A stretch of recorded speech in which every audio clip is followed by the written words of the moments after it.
first and foremost. Um, I'm glad you got such a rousing introduction because I'm terrible at them. So I'm just gonna start. I'm just gonna start a poem now. That's cool with everyone here. Mm-hmm.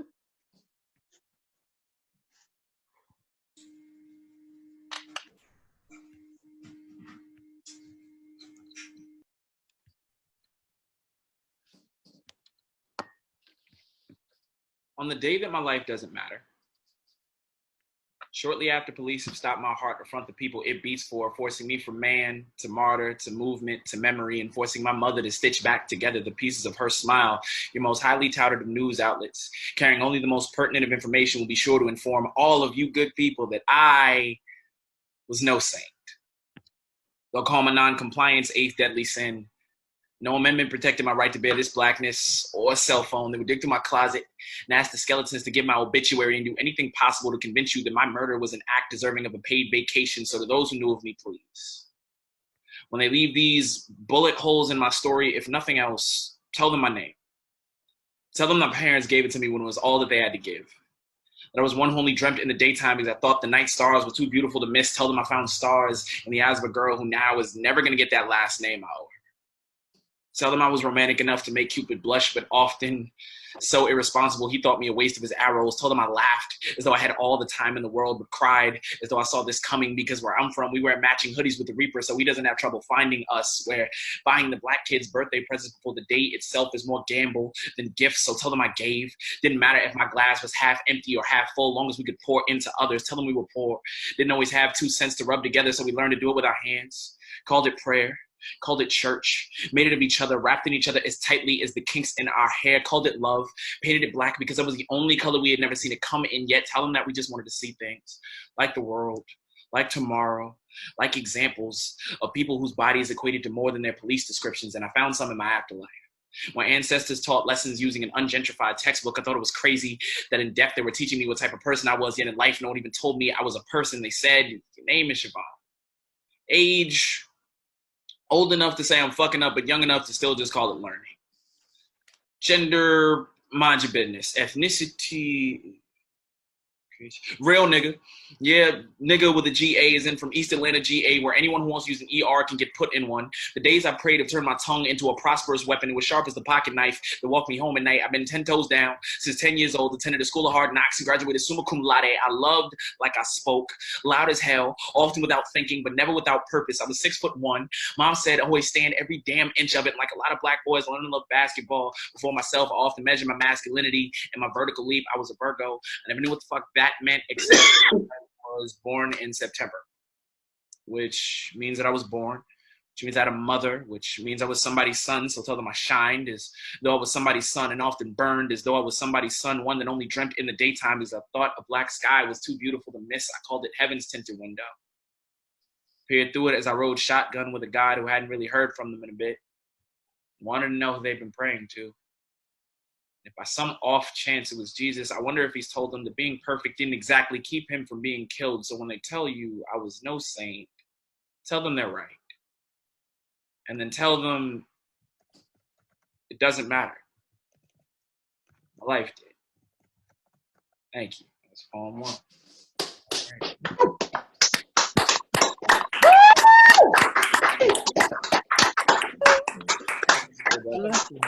Yes.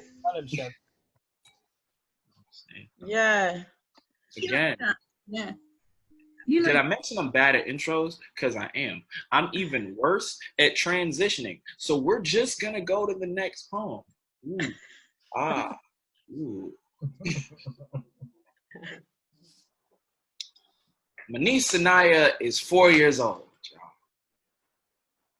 She's got a smile you can lose a game of hide and seek in. Eyes that seem to go on forever, and hugs that last maybe even longer than that, and a big ass head. Like all toddlers from like ages like 3 to 5 be having these big heads because they don't really got bodies yet. Anyway, she wears headbands. A lot of them, like little flowers on them. I ask why. She'll stop running around just long enough to say, because Uncle, they look so beautiful on me. And I smile, laugh, and agree. Proud how she can conjure up a confidence. How she has a confidence I couldn't conjure up until college. And she keeps it. Runs around and stumbles like kids often stumble, and the headband falls off. And the smile does with it.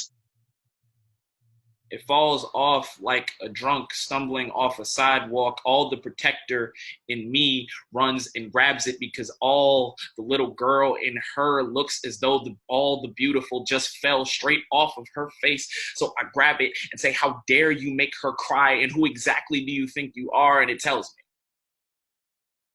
My name is Beautiful. Beauty for short. And I used to be so me. I lived inside the poet's notebook. The child's imagination in Mother Nature's hands. Remember the first time you saw me. Probably sat with your crush at a lunch table, tied your tongue faster than you could tie your shoes, tied your stomach in knots, not before stuffing it with butterflies. I tied your hands together whilst you prayed that I never leave, then tied your feet together so you couldn't follow me once I did. Now I'm just tired of being sick and tired. Maybe far too often used by the sick and the tired, but maybe it's my own fault. Maybe when I stuffed myself inside that Barbie doll and played that princess role just a little too well, I made a brass ring out of a glass slipper. When I pretended to have a Hollywood address, as if I wasn't at home in every person's soul, I sat quietly as they lied on my name, told you that beauty was pain, and you had to have this picture-perfect frame convince you that life was about likes and followers, but the problem wasn't that the models were beautiful. It was this stupid insistence that anyone who didn't look like them wasn't from there. I watched you commit crimes against your body and struggle to face the jury of your mirrors. Watched you become so addicted to the sound of my name that men started to deal me out like a drug. They'd roll up on you and spark a conversation in hopes to watch your self-esteem and inhibitions both go up in smoke all at once. I went from a compliment to a catcall. Suddenly, you only heard, hey, beautiful, when it was thrown at you from across the street with all the grace of a brick. Appreciative turned aggressive, thoughtful turned to threatening. It was less about where I was going and more about who sent me. I never really thought that beauty would better describe bait on a fishing hook than a person, but what else do you call something a man throws out in the ecosystem hoping he can drag the life out of you, and I didn't plan for it to go this way. When society treated me like the most important thing in life, it got to my head a little bit. I'm sorry if I get to your head a little bit. I've switched forms a few times. Thought I'd go from thick to thin and back again, and everyone would get a chance to see the me in themselves. Instead, I turned insecurity into into Sanaya's new class pet, or maybe her on her first Thanksgiving, because everyone in the room got a turn to hold her, and I promise nobody knew how. I'm 22 now, and I've seen beauty a few times in life. Like most men, I had no idea what to do with it when I did, but I've heard it's grown a whole lot since then. Today, beauty probably wears a size 6'5", maybe 250 pounds with shoulders far too broad to fit a runway just to snatch any sorry excuse for a man that tries to use its name as the password to a woman's legs by the throat he hides bullshit in the back of, lifts him high off the ground like the god he pretends to be, looks him square in the eyes and says, motherfucker, when you say my name, say it correctly. You stand up straight, you keep your hands to yourself, your eyes up, and you say it like a man who on his 30th anniversary looks at his wife as though for the very first time. Say it like a parent whose child grips the first diploma to bear their last name. You say it like an uncle with front row seats to the growth of a miracle. You say it like it means something. You say it as though the person you say it to means everything, because beauty is not a standard, a status, a cheap slam poem made to generate me money, acclaim, and sell my book, or a goddamn headband. It's the love note from God inscribed that no matter how crazy this world is, that it's worth it, and that you are worth it, and we can't afford to forget it. For her sake. Thank you, ladies and gentlemen. Yes. We are and no one is asleep. That is a record. I am so amazed. Honored to be. I can hardly speak, and that's saying something, isn't it, people? Yeah, it's saying something. Oh my God! You got to write a film. Write a film now. Those pictures. Those pictures. I'm in a trance. Yeah. I'll just. All right, we gonna get. Oh my God. Number 3.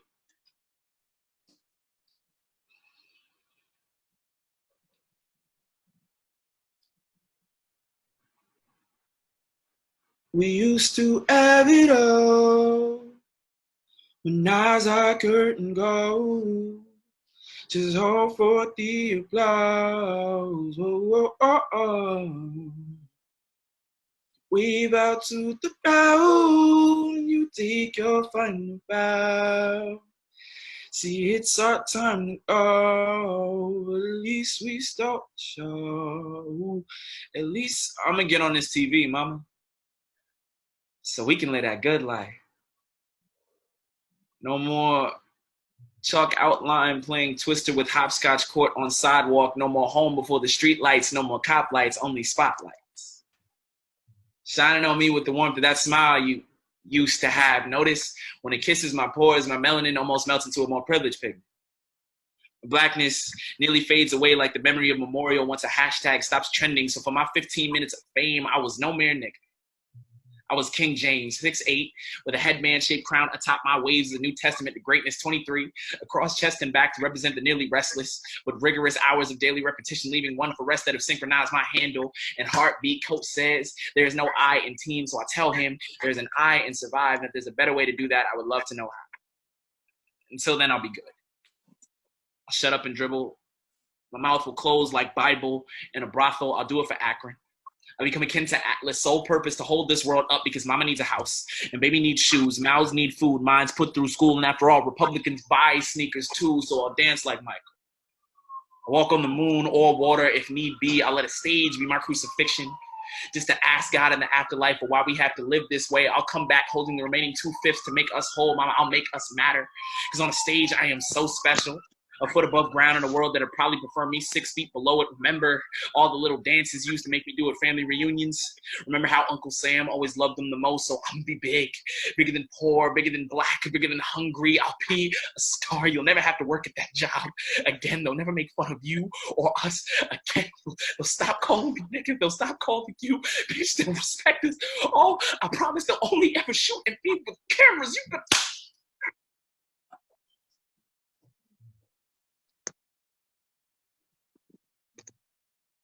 Well, haven't you seen the streets of Hollywood? Don't you know that these people make ritual of putting their stars in the ground? Don't you know that you're a king already? Shipped from a chocolate city block that refused to melt, they will give you no place to kneel but stick one in your neck. In 1820, $1,200 could buy a slave his freedom. In 2020, $12 million in a signing bonus will only buy you bigger chains. We've called it inflation. The tax on black skin is way more than an appearance fee. The bill is stained with enough blood to cover your red carpet. Boy, don't you know you was raised in preparing for battle. You was more soldier than sideshow, more rebel than rock star. And in a world that wants you dead, what a more rebellious act than to live, to sing as loud as you want to, as if the First Amendment was written with you in mind to play, but for nothing but the fucking joy of it. Boy, your heart was never a basketball. It is a war drum. Let it beat just as loud as you can love and just as long as they will let you, and a couple beats longer, and I promise I've got everything else. Go be a kid. Thank you.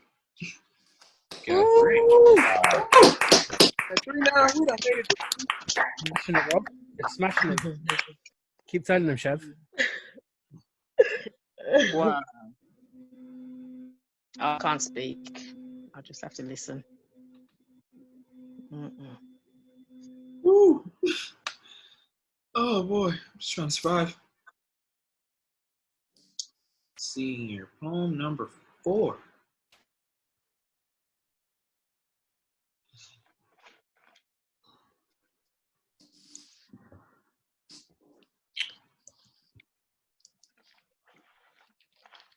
I'm gonna read this one because it's a little young, still editing. But y'all have been such a lovely crowd. I think I'll be safe. I do. I think I'll be safe with y'all. I like you. I know, because the dryer keeps... In 1985, Nike released the first Air Jordan sneakers at a cost of only $65. And for the first time since Juneteenth, a nigga's price went up. It turns out all black people had to do was get to reach equality was defy gravity. Like, think Space Jam. Like, completely out of this world, or at least make enough money to buy it. You see, white men can't jump, they shop. Spend blue chips but can't buy hops, just Hanes, Gatorade, candidates, sneakers, anything Republicans buy too, but you can't gentrify air. Jumpman gave us the first black boy silhouette that wasn't chalk, and even the wokest of us slept outside of Foot Locker bearing tides. These cost of finally having a God that looks like you. But look how human they treat him. How eager white folks be to trade shoes with dudes who can get on a court full of niggas and shoot. Look how they call him what his mom does. How they throw roses at his feet while they still 2, not 6. How he hangs in the air with no noose, just basket, just unabashed joy, tongue out, taste of freedom, no martyr, just Mars Blackman saying it's got to be the shoes, and we believe him. So as soon as your feet are big enough to be tried as adults, judgment is coming by the content of your concords. You better look anything but poor. You better have something beautiful in the closet between all those skeletons. That's why my first pair of J's felt so much like mattering. Like I could jump over a glass ceiling, dust police, and keep up with the Joneses. Keep from Joan Dawn, roasted, clowned, ass cut till wrist cut, turn red. Till wrist cut, turn big drip, till turn these red bottoms, turn these bloody shoes. My second pair almost got me shot. I walked through a hood that looked nothing or maybe way too much like home. Nobody knew my name. Bullets don't have any, so some guys tried to make theirs, taking the one off my sneakers, and I don't blame them because whenever they ask why they can't have nice things, ain't no answer that don't sound like privilege. My third pair never came. I had no closet to put them in. No home to put the closet in, just a lot of skeletons and nothing beautiful. I donated my every dollar to staying alive.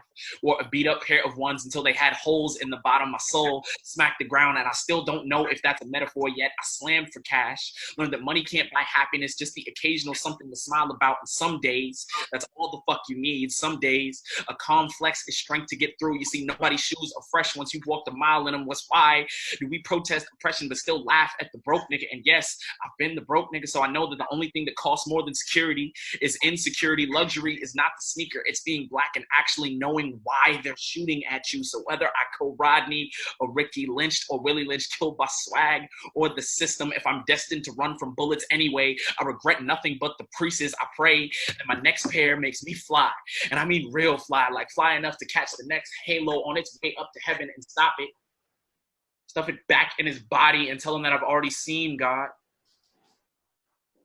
And he kind of looks like you. Thank you. We are, what are we, 4 now? Wow.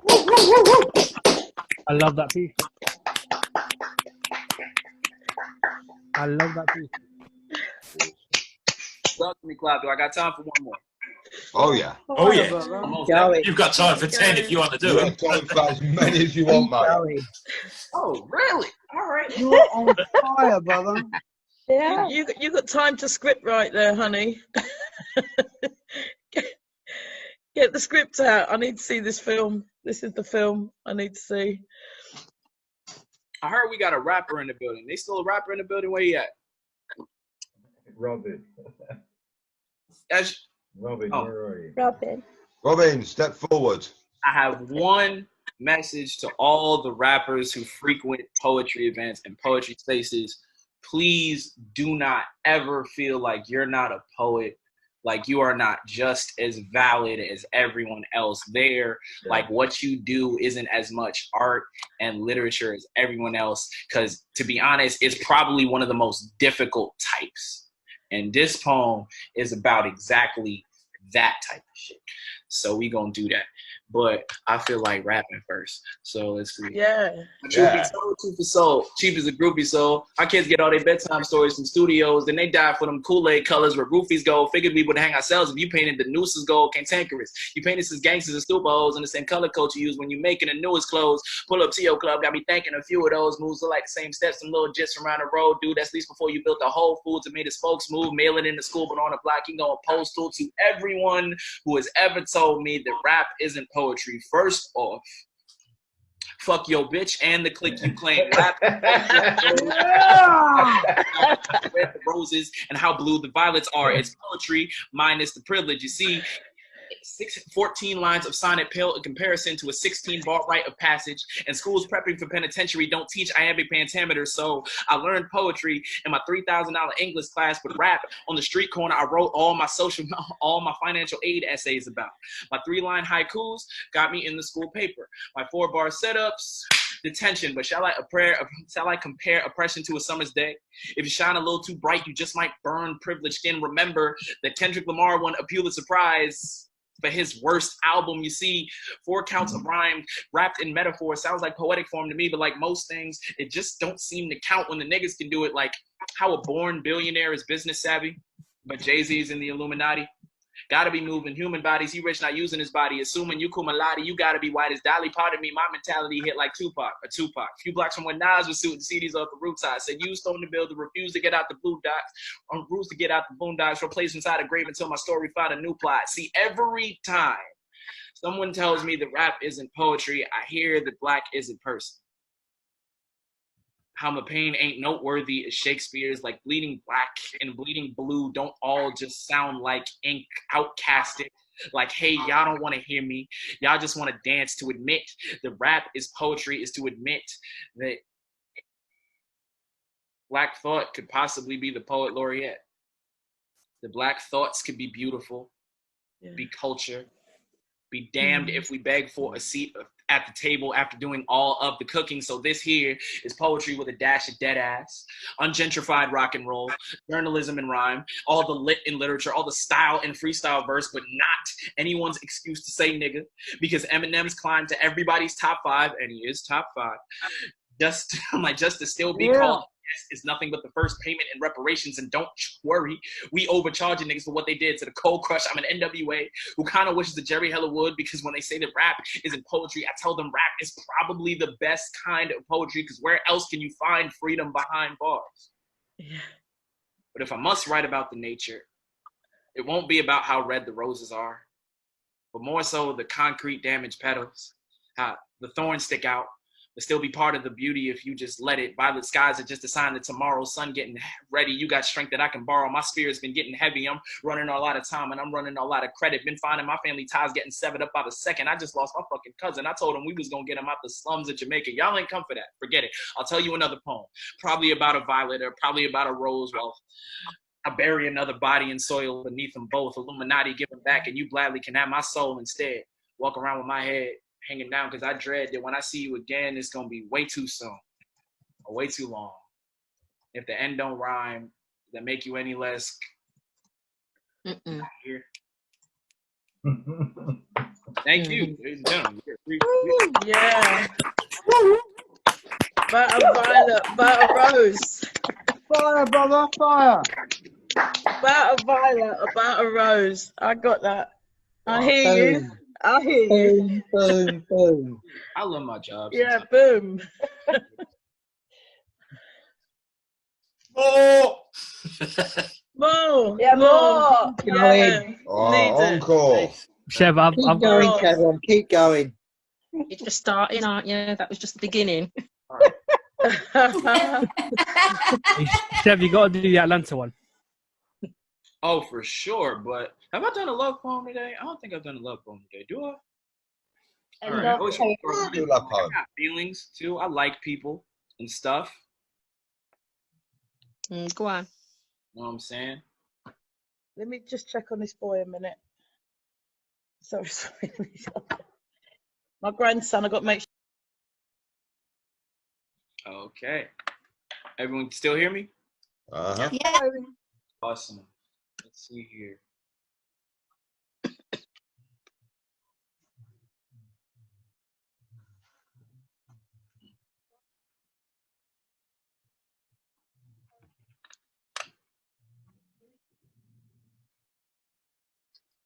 To the girl who's told me that she doesn't really care for good morning texts.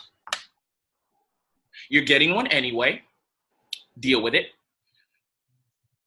When you wake up, you make up too much of my day for me to let yours start any other way. So if you don't care for the basic good morning, maybe I should say that if I could, I'd teach the birds to harmonize just to sing your favorite song in the morning. I'd make you breakfast in bed with so much care that I wouldn't have time to actually sleep. In fact, I've given it up because since I've met you, the woman in my dreams just isn't worth the time anymore. You taught me the value of time.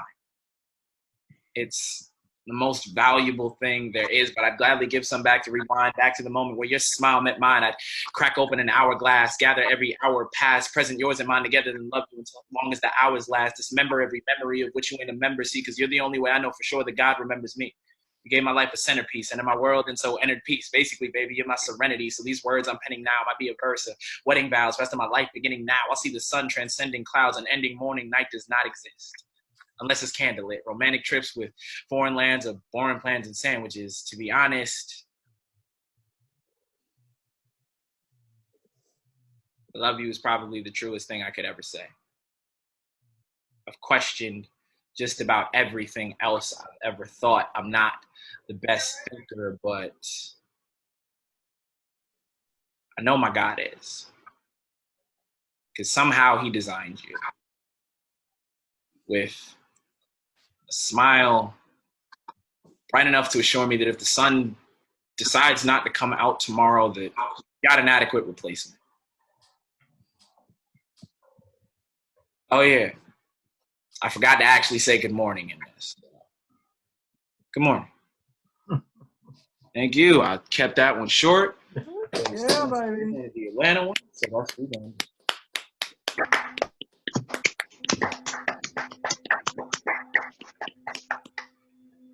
I just checked on my grandson. He's fine. He's on his way back. Wonderful. Oh, I feel better now. I'm glad. Yeah. Absolutely. Now, I can sleep now. I can sleep now, man. Definitely. Yeah, no. Yeah, it's a big worry that he's all right here. So, but I'm loving this, and he's safe, and he's on his way home. I'm loving this. Thank you so much. Always number one. I'm glad. All right, just gave the folks the shortest one, so now we've got to do the longest. So strap in, people. Good one, though. He's a good poet. I always wanted to say Strapped in. I am, baby. Already. I am. I come from a place where maturity is both a luxury and a necessity at the same time. Seems every day I'm reminded sometimes that when you're born Black in America, you were probably custom fitted for your own prison. There are more ways for you to die than to make a living. You were treated both as your country's youngest adults, yet as oldest children. So as you can imagine, I'd have to think anyone who got to see 21 just had to be a savage. So me, I had 1, 2, 3, 4, 5, 6, 7, 8 friends from my neighborhood that I don't see no more. The names are Bryce, Lamar, Andre, Calvin, Kyle, Brandon, Omar, and Yasin. Lived in the same town right out in East Atlanta, not quite city as Brooklyn or country as Alabama. We knew our teachers didn't care for us. We knew our parents didn't understand us. But anyway, it was crazy. It was crazy because one day we all got robbed on our way home from practice. What made it crazy was between us, none of us even had shit. Mama tried to say these things happened, but of course they didn't listen. So by the end of the week, Bryce, Lamar, and Andre, they all started tripping. I thought it was fear that made them link. They joined a gang because they saw strength in numbers. Dre used to say, if this world ain't never gonna look out for others, at least they can be there for each other. Till they ran up on some OG blood in the club over something he said, and by next week, my friends each caught one to the head, and I had 1, 2, 3, 4, and 5 friends from my neighborhood that I don't see no more. See, they gave their lives for the team, but my homie Calvin, he was different. He had a good head on his shoulders. We knew that gang life couldn't get him, so every family photo was exactly the same. Calvin center, his dad left and his mom right. He had a scholarship to Providence and the prettiest date on prom night, but Calvin just happened to be the wrong color behind the wrong wheel on the wrong night. He got pulled over at his uncle's whip. You can hear whispers of, I think the kid stole this shit. Then it's step out of the car. Then it's my uncle's. Then it's shut up. Nick, I mean, boy, I'm not listening to some punk who's probably high off his ass, possibly even drunk too. There's a struggle and we didn't know what conclusion to come to because an officer's body cam malfunctioned. I just know I had 1, 2, 3, and 4 friends from my neighborhood that I don't see no more. See, Calvin, maybe Calvin was too tame, but my homie Kyle was wild. I mean, smooth with the ladies. He had what we call the juice. The whole school wanted to date him. And when Kyle had money problems, Brandon made him an offer. And when Kyle's girlfriend got pregnant, he started working for him. And when Kyle, it was cool.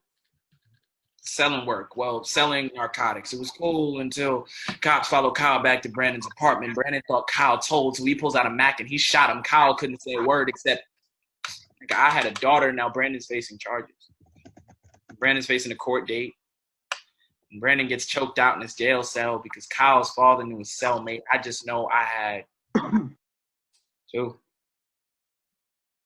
friends from my neighborhood that I don't see no more. They don't really teach you how to deal with these things, but Omar, he seemed to take it in just the worst way because Omar had dreams about Kyle since like the 3rd grade, and he thought it was like secret, but we knew. In senior year, he decided it was time that everyone else knew it too. He had been dating Drew. He was in love. He didn't want to keep it silent. He told everyone at lunch. Drew ran away and denied it. He was beside himself because that turncoat told him he was ready to come out the closet. So for the next few weeks, he was locked away. He was crying because his phone was blowing up with the jokes and the threats of violence, and every time he was alone, he just screamed till his voice was tired, and every time he was alone, his ears, they would ring like sirens, but he was always alone.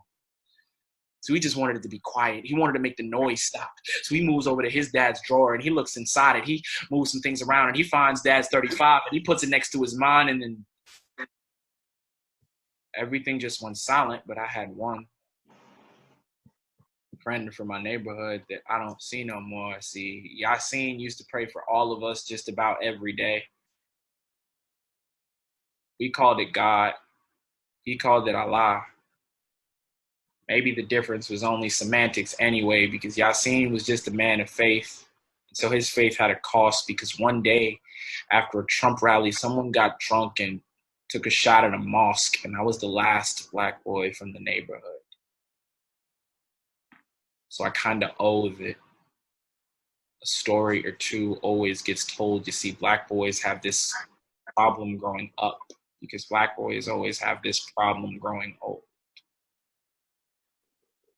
And that is for Bryce, B, Lamar, L, Andre, A, Calvin, C, Kyle, K, Brandon, B, Omar, O, and Yasin, Y. Why does every black boy just got a few friends you just don't see no more? Thank you. Yes.